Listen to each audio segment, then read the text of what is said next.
नमो अरहंताणम, नमो सिद्धाणम, नमो हरियाणम, नमो अच्छायाणम, नमो गुरुसुदसावणम। प्रश्न नंबर 138, बोल नंबर 126। चारों गतियों में से कौन सी गति अहम करने योग्य है? उत्तर है, ये चारों गतियों की बात तो बहुत स्थूल है। यहाँ तो सिद्ध पर्याय से भी अधिक मैं भिन्न ध्रुव हूँ, उसमें अपनापन अर्थात अहम करने की बात है। चार गति में से कोई की भी गति, कोई भी शरीर, असमान जाति पर्याय अहम करने योग अर्थात अपना मान्य योग नहीं है। अपना मान्य योग तो समस्त संयोग और विभावों से भिन्न, एक समय की पर्याय से भिन्न जो ज्ञात त्रिकाली ध्रुवात्मा है वही अपना मानने लायक है और कोई अपना मानने लायक नहीं है। अगला प्रश्न देखें पल्लो 139, बोल नंबर 127। पर्याय से छूटे कैसे? देखो, पर्याय से तो वैसे छूटा ही है। हमने अपने को द्रव्य नहीं मान के पर्याय माना है, इसलिए पर्याय से पकड़े हैं, ऐसा कहा जाता है। वस्तुतः उस अपेक्षा से प्रश्न है कि पर्याय से कैसे छूटे। उत्तर देखिए, पर्याय से छूटे हुए ही है।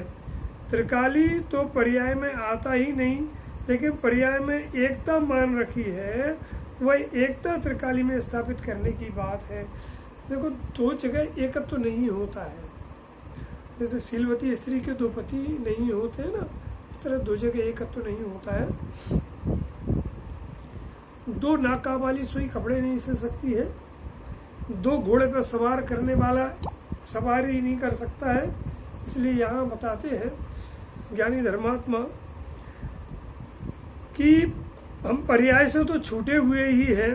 त्रिकाली तो पर्याय में आता ही नहीं है, लेकिन पर्याय में एकता मान रखी है ना, अर्थात उतनी ही अपना जीवन मान रखा है, वही सर्वस्व मान रखा है, उसके अलावा कुछ में हो ही नहीं। तो उससे ऐसा नहीं, पर्याय से हटके एक त्रिकाली ध्रुव तत्व है, क्योंकि पर्याय जिस बेस पे खड़ी है, जहाँ से आती है वो वस्तु कौन सी है।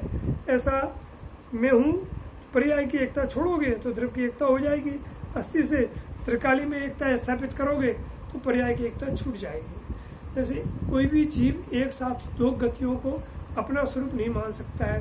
मैं घोड़ा भी हूँ, मैं मनुष्य भी हूँ, मैं नारकी भी हूँ, मैं मनुष्य भी हूँ, मैं देव भी हूँ, मैं मनुष्य भी हूँ, ऐसा नहीं होता है ना। इसी तरह मैं पर्याय भी हूँ, मैं द्रव्य भी हूँ, ऐसा नहीं होता है। यदि आप पर्याय को अपना मानोगे तो पर्याय को ही अपना मानोगे, सर्वस्व पर्याय में पड़ा ही रहेगा। सारे प्रश्न, सारी शंकाएं पर्याय से खड़ी होंगी और पर्याय के समाधान से लगेगा कि हमें समाधान हो रहा है।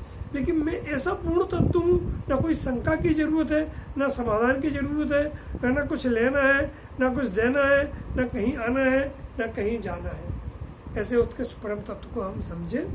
यहाँ पे ये कहते हैं, देखो कितनी अच्छी बात है, पर्याय से तो छूटे हुए ही है।